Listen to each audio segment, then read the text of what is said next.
രാജ്യത്ത് തന്നെ ഇതാദ്യമായൊരു ജില്ലാ ആശുപത്രിയിൽ ഹൃദയം മാറ്റിവെക്കൽ ശസ്ത്രക്രിയ നടക്കാൻ പോവുകയാണ്. ഇന്ന് ഉച്ചയ്ക്കാണ് എറണാകുളം ജനറൽ ആശുപത്രിയിൽ ഹൃദയം മാറ്റിവെക്കൽ ശസ്ത്രക്രിയ നടക്കുന്നത്. വാഹനാപകടത്തിൽ പരുക്കേറ്റ് മസ്തിഷ്ക മരണം സംഭവിച്ച കൊല്ലം ഇടവട്ടം ചിറക്കര സ്വദേശി ഷിബുവിന്റെ ഹൃദയമാണ് നേപ്പാൾ സ്വദേശിനിയിൽ തുടിക്കാൻ പോകുന്നത്.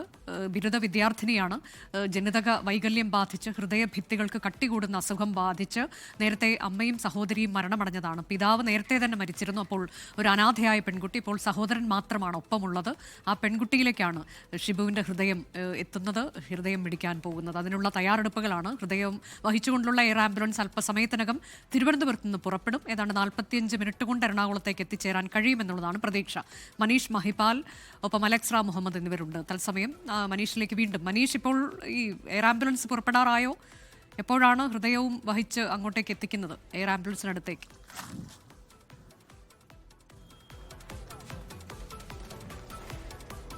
അനുജ, ഇനിയിപ്പോൾ അല്പസമയത്തിനകം തന്നെ, അതായത് നിലവിൽ ഈ ഹൃദയ ശസ്ത്രക്രിയ അടക്കമുള്ള കാര്യങ്ങളിലേക്ക് സാങ്കേതികമായി എങ്ങനെയാണ് അത്തരം കാര്യങ്ങൾ പൂർത്തിയാകുന്നതെന്ന് കൂടി പരിശോധിക്കുന്നത്. നേരത്തെ അല്പസമയം മുൻപ് തിരുവനന്തപുരം മെഡിക്കൽ കോളേജ് സൂപ്രണ്ടുമായി സംസാരിച്ചപ്പോൾ അത്തരം കാര്യങ്ങൾ നടന്നു വരികയാണ്. അത് പൂർത്തിയായാൽ ഉടൻ തന്നെ ഇങ്ങോട്ടേക്ക് എത്തിക്കും. ഇവിടെയുള്ള ക്ലിയറൻസ് അടക്കമുള്ള കാര്യങ്ങളെല്ലാം ഓക്കെയാണ്. അതുകൊണ്ട് തന്നെ ഇനിയിപ്പോൾ ഈ ശസ്ത്രക്രിയ പൂർത്തിയായി അത് നിലവിൽ ഇങ്ങോട്ടേക്ക് എത്തിച്ച് ഈ മെഡിക്കൽ കോളേജ് ഗ്രൗണ്ടിലേക്ക് അല്പദൂരം മാത്രം, ഏതാനും മീറ്ററുകൾ മാത്രമാണ് ദൂരം. ഇവിടെ നിന്നും ഇങ്ങോട്ടേക്ക് എത്തിച്ചാൽ അവിടെ നിന്നും ഉടൻ തന്നെ ഇവിടെ നിന്നും പുറപ്പെടും. നേരത്തെ തീരുമാനിച്ച സമയങ്ങളിലൊക്കെ തന്നെ മാറ്റം വന്നിരുന്നു. ആദ്യം 11 മണി തീരുമാനിച്ചത് തിരുവനന്തപുരം അന്താരാഷ്ട്ര വിമാനത്താവളത്തിൽ നിന്നും എയർലിഫ്റ്റ് ചെയ്യുമെന്നായിരുന്നു ആദ്യം തീരുമാനിച്ചത്. പിന്നീട് അത് മാറ്റുകയായിരുന്നു. അങ്ങനെ 11:30 ശേഷം മെഡിക്കൽ കോളേജ് ഗ്രൗണ്ട് ഇതിനു വേണ്ടി സജ്ജമാക്കും. അങ്ങനെ ഏകദേശം 11 മണിക്ക് ശേഷം ഇവിടേക്ക് ഫയർഫോഴ്സ് അടക്കമുള്ള യൂണിറ്റുകൾ എത്തി ഇവിടെ ഇതിനു വേണ്ടിയിട്ടുള്ള സജ്ജീകരണങ്ങൾ ഒരുക്കി. പക്ഷേ വീണ്ടും വൈകുന്നത് ഇവിടെയുള്ള, അതായത് മെഡിക്കൽ കോളേജ് ഗ്രൗണ്ടിലെ എല്ലാവിധ സൗകര്യങ്ങളും നിലവിൽ തയ്യാറായിട്ടുണ്ട്, എല്ലാവിധ സജ്ജമാണ്.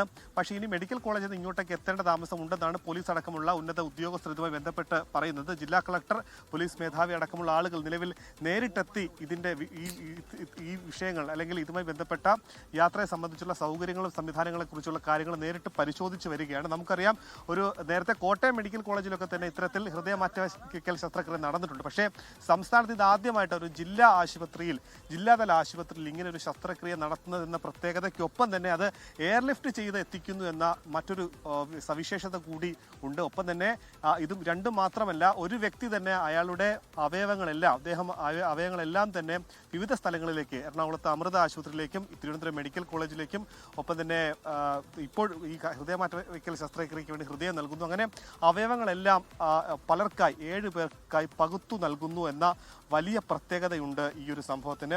അദ്ദേഹത്തിന് വാഹന അപകടത്തിൽ, ബൈക്ക് അപകടത്തെ തുടർന്നുണ്ടായ മസ്തിഷ്ക മരണത്തിലായിരുന്നു ഷിബുവിന് അദ്ദേഹത്തിന്റെ ജീവൻ നഷ്ടമായത്. കരൾ നൽകുന്നത് എറണാകുളം അമൃത ആശുപത്രിയിലേക്കാണ്. വൃക്കകൾ നൽകുന്നത് തിരുവനന്തപുരം കൊല്ലം ട്രാവൻകൂർ മെഡിക്കൽ കോളേജിലേക്കും, നേത്രപടലങ്ങൾ നൽകുന്നത് തിരുവനന്തപുരം കണ്ണാശുപത്രിയിലേക്കുമാണ്. ഇപ്പോഴിതാ കേരളത്തിൽ ആദ്യമായി ഒരു സ്കിൻ ദാനം കൂടി നടത്തുന്നു എന്ന പ്രത്യേകതയുണ്ട്. അങ്ങനെ സ്കിൻ ദാനം, ത്വക്ക് നൽകുന്നത് തിരുവനന്തപുരം സ്കിൻ ലാബിലേക്ക് കൂടിയാണ്. അങ്ങനെ ഷിബുവിന്റെ 2 വൃക്കകൾ, കരൾ, ഹൃദയം, 2 നേത്രപടലങ്ങൾ, ത്വക്ക് എന്നിവ ദാനം ചെയ്യുകയാണ്. 47 വയസ്സ് മാത്രമായിരുന്നു ഷിബുവിന്റെ പ്രായം. കൊല്ലം ഇടവട്ടം ചിറക്കര സ്വദേശിയാണ്.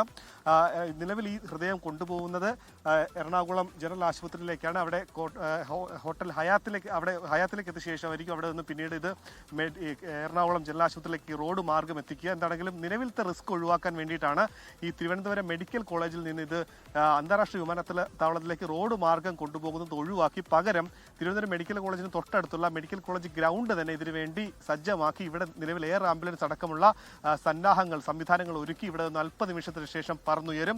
എന്താണെങ്കിലും ഞാൻ നേരത്തെ സൂചിപ്പിച്ചതുപോലെ 45 മിനിറ്റിന് താഴെ സമയം മാത്രം മതി ഇത് എറണാകുളത്തേക്ക് എത്താനെന്നാണ്. 2 മണിക്ക് മുൻപ് എത്തിക്കണമെന്നാണ് നിലവിൽ ജില്ലാ ജനറൽ ആശുപത്രിയിലെ ഡോക്ടർമാരടക്കമുള്ള വിദഗ്ധർ പറയുന്നത്. ഉച്ചയ്ക്ക് 2 മണിക്ക് മുൻപേ തന്നെ അവിടേക്ക് എത്തിക്കണമെന്നാണ്. അതുകൊണ്ട് തന്നെ 2 മണി വരെയുള്ള സമയമുണ്ട്. ഏകദേശം ഒരു 1 മണിക്ക് മുൻപേ തന്നെ ഇവിടെ നിന്ന് പുറപ്പെട്ടാലും 2 മണിക്ക് മുൻപേ തന്നെ അവിടെ എത്തും. അതിനുള്ള സൗകര്യങ്ങൾ ഇപ്പോൾ തന്നെ റെഡിയാണ്. അതുകൊണ്ട് തന്നെ നിലവിൽ ഈ ശസ്ത്രക്രിയ പൂർത്തിയായിട്ടില്ല. പൂർത്തിയായാൽ മാത്രമായിരിക്കും ഈ അവയവമായി ഇവിടെ നിന്നും തിരുവനന്തപുരത്ത് നിന്നും 2 ജില്ലകൾ താണ്ടി അത് എയർലിഫ്റ്റ് ചെയ്ത് എറണാകുളത്തേക്ക് എത്തിക്കുക. അനുജ.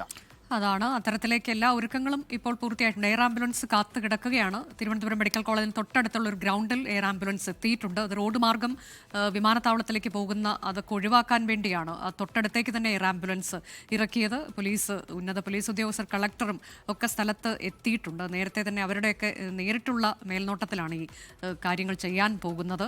അല്പസമയത്തിനകം തന്നെ ഹൃദയവും വഹിച്ച് എയർ ആംബുലൻസ് തിരുവനന്തപുരത്ത് നിന്ന് പുറപ്പെടും. ലോകത്തെവിടെയായാലും ഏത് സമയത്തും 24 വാർത്തകളും ഓഗ്മെന്റഡ് റിയാലിറ്റി പാക്കേജുകളും എക്സ്പ്ലെയിനറുകളും വിശദമായി കാണാൻ ഞങ്ങളുടെ യൂട്യൂബ് ചാനൽ നിങ്ങൾക്ക് സബ്സ്ക്രൈബ് ചെയ്യാം.